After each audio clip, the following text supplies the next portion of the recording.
കോഴിക്കോട് വിലങ്ങാട് മേഖലയിൽ കാട്ടാന ശല്യം രൂക്ഷം. വ്യാപകമായി കൃഷി നശിപ്പിച്ചു. സമീർ സി മുഹമ്മദ് വിവരങ്ങളുമായി ചേരുന്നുണ്ട്.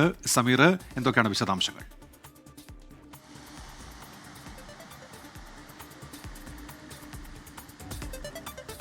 കോഴിക്കോട് ജില്ലയുടെ മലയോര മേഖലയിൽ ശക്തമായ മഴ തുടരുന്നു. അതിൻ്റേതായിട്ടുള്ള പ്രത്യാഘാതങ്ങളും ഉണ്ടാകുന്നുണ്ട്. ആ ആശങ്കയ്ക്കിടെയാണ് ഇപ്പോൾ കാട്ടാന ശല്യം കൂടി രൂക്ഷമായിരിക്കുന്നത്. പ്രധാനമായും വിലങ്ങാട് മേഖലയിലാണ് വലിയ രീതിയിൽ കാട്ടാന ശല്യം ഉണ്ടായിരിക്കുന്നത്. അവിടെ എത്തിക്കൊണ്ട് 10ഓളം കർഷകരുടെ വാഴ, അതുപോലെ തന്നെ കമുക്, തെങ്ങ് തുടങ്ങിയിട്ടുള്ള കൃഷിയാണ് വ്യാപകമായി നശിപ്പിച്ചിരിക്കുന്നത്. വലിയ രീതിയിലുള്ള നഷ്ടം ഉണ്ടായിട്ടുണ്ട്.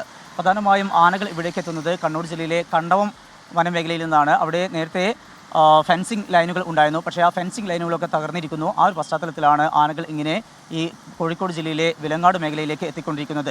ആനകൾ എത്തുന്നതിനെ തുടർന്ന് വലിയ നാശനഷ്ടം ഉണ്ടാകുന്ന പശ്ചാത്തലത്തിൽ വലിയ പ്രതിഷേധം കർഷകരുടെ ഭാഗത്തുനിന്ന് ഉണ്ടാകുന്നുണ്ട്.